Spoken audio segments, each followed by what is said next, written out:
Opesi mangwele na bana kobanda mbotama na bango kino bakokokisa mbula moko, ezali ndingisa pe ekosunga bango na babokono ya lolenge na lolenge. Wana ezali lotomo ya mwana pe mokumba ya moboti ya gouvernement pe ya lisanga na kotosa manaka ya mangwele. Awa na kati ya engumba ya Lubumbashi, bana baike bazali kozwa mangwele utambotama na bango kino sanza libwa.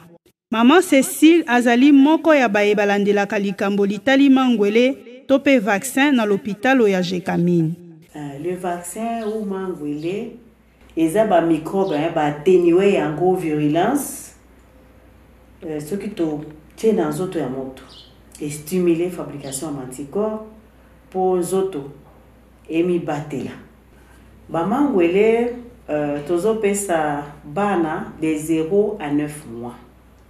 Na calendrier vaccinal wana tosi to répartir ba vaccin selon l'âge ya mwana. Mwana oya oti kobotama de 0 âge, donc dès la naissance. To pesa ka bango vaccin mangwele o to bengaka BCG. BCG to pesa BCG na vaccin Sabin. Vaccin Sabin ezo protéger bana contre ma bokono to bengaka poliomyélite.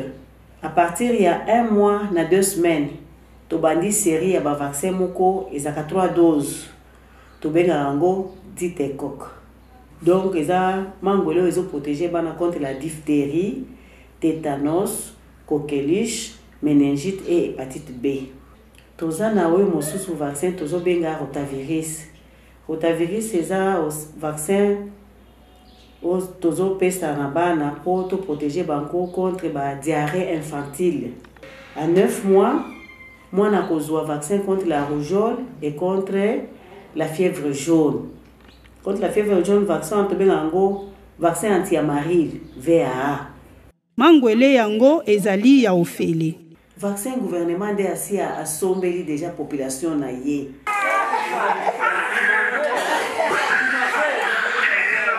Il faut que pesa mwana vaccin pour que yebite ndenge mwana kokola au vaccin ezo protéger bango tina kokola na bango. Na ba maladie mingi ba tétanos, eza ba kosu, eza ba diarrhée, apamba ba choléra nini.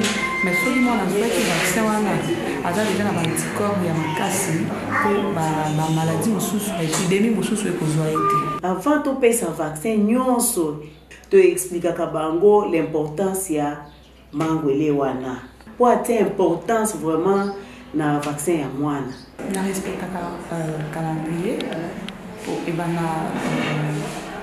dès sa naissance. Okay.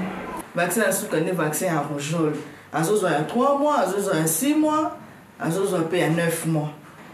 Des vaccins au moins la soka. À part où il y a vraiment la naissance, na 1 mois de naissance na yoana. Likambo ya motuya na botosi manaka ya mangwele tope calendrier vaccinal etalisami na lolenge ba mama ya ba bébé bazali kolanda mateya po na ntina ya mangwele na l'hôpital ya Jekamine. To pesa bango ba mateya. Tant to pesa ka mateya wana to profita ka po to expliquer les effets secondaires que l'enfant peut avoir après être vacciné. Il y a par exemple mangwele wana ya ditecoque. Si l'enfant reçoit ces vaccins, il peut faire une fièvre, une forte fièvre. Topé sakabango ba kisi, ba suppositoire, ba paracétamol, pour ba tiabana, pour ba la fièvre wanate. Mingi penza, onzela ya singa l'hôpital etie makoki ya kobenga kaba mama. Tosi to créer ba stratégie misusu ya boy. Ce qui maman aye, to komeli fiche, to zoka pe numéro ya téléphone ya ye na ya mobile na ye. Ce qui te pesi rendez-vous. To komi na kaye na biso wana ya ba rendez-vous, to yebi ke telle date, to kozala na mama tel nde bakoya komema bana po bazwa vaccin.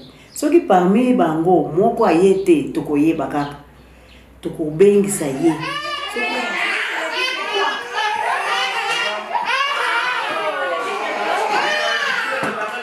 Conseil na kopesa ba mama nyonso oya boti mwana na izo yebisa ye azali responsable ya vie ya mwana wana banda zemi ata kokola ya mwana wana Ce qui plus tard, moi, nous avons eu un problème lié au manque d'être vacciné dès le bas âge.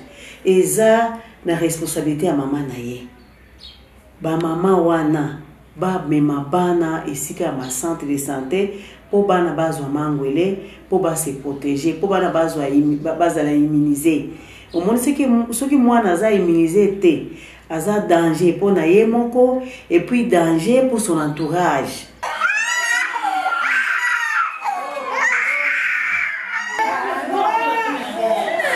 Ngwele misusu epesamaka na ndingisa ya gouvernement na tango ya ba campagne pe na lisungi ya OMS to pe Organisation Mondiale ya Santé soki makoki mazali mingi te. Virginie Ndawele Bonobe po na VOA.